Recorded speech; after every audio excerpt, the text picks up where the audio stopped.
เราก็จะหลังจากที่ว่าเราก็ไปจักใส่นะครับเพื่อนนะครับตอนนี้เราก็ตามมาดูนะครับว่าปูแต่ว่าได้ทั้งหมดนี้ชาวบ้านก็จะเอาไปไหนนะครับนี่นะครับเขาจะพามารวมมาจะแพร่นี่นะครับก็จะค่ายได้บางไหนบางคนได้บางไหนได้บางไหน เนี่ยเก่งนี่เก่ง ตุ่นคลิ้งแล้วเนาะ 1,000 กว่าบาทในมาแล้วก็ตามปูอิดได้ไหมเนาะ ได้ ครับอันนี้ปูได้ดีปูนี่ตัวนี้นะปูเสื้อ เชื่อมันเป็นไทยกลาง ตัวนี้เป็นไส้กลาง ไทยกลาง มา กลางมันด้วย กลางจริงนะครับ นี่ โอเคเรามาแล้วเขาเหลือปูนะครับเหลือปูนี่เขาได้หมดแล้วนะครับ ผู้คน ปูคน กับครับได้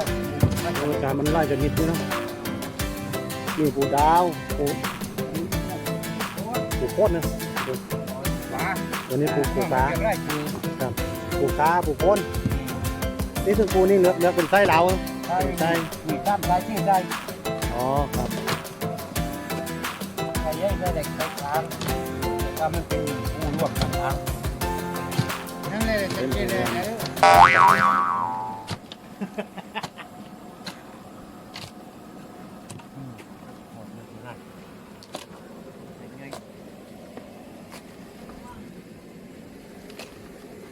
อันนี่เป็นปูดาวครับ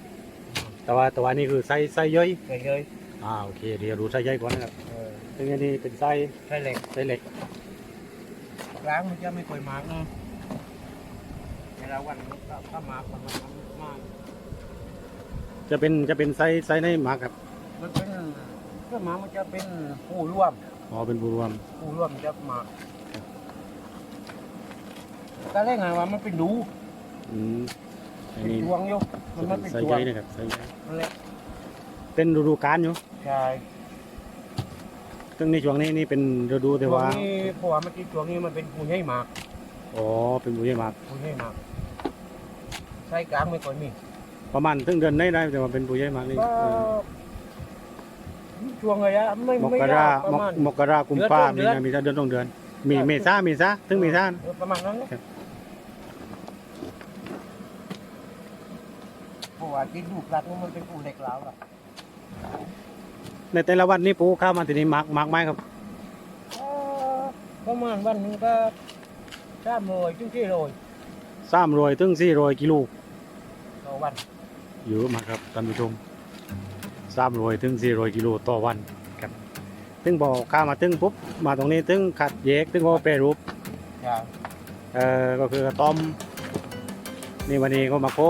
ว่าจะมาโค้ดูวิธีการต้มนะให้ท่านผู้ชมว่าท่านผู้ชมเลยนะคิด ได้ไหมครับได้นะ ได้ โอเคครับ ผมชอบเลย ขนาดเยอะขนาด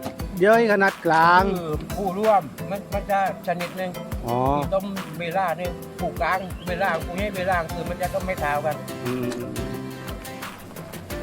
ปูต้มมาเนาะปูตะวันลงทาน พวกผู้ร่วมนี่มันจะต้มน้อยว่าเพื่อนพวกมันเป็นพูดที่ว่าเล็กๆมันใช้เวลาน้อยถ้าประมาณสัก20 นาทีประมาณนั้นเลย เดี๋ยวเราจะได้เห็นนะครับความแม่นยำนะครับต้องการต้มปู ต้องมีที่ป้าครับแล้วแน่นอนได้เลยว่าปูได้สุกชัวร์โดยแต่ว่าไม่เสียนะครับแล้วก็จะมีวิธีต้มแบบให้ปูคงสภาพสวยงามคือไม่ปลดกล้ามไม่ปลดนิ้วก็คือครับแล้วก็เนื้อก็จะกินด้วยเดี๋ยวเรามาดูกันนะครับสักแป๊บเดี๋ยวให้เขาเหลือปูเสร็จแล้วก็เดี๋ยวเราก็ไปดูวิธีการต้มปูทุกวิธีแบบชาวประมงคนบ้านที่เขาทำกันแบบปูสวยปูเนื้อดีปูเนื้อหอมต้มออกมาแล้วก็คือรสชาติยังคงตีว่าเขาทำกันแบบไหนนะครับสักครู่ครับ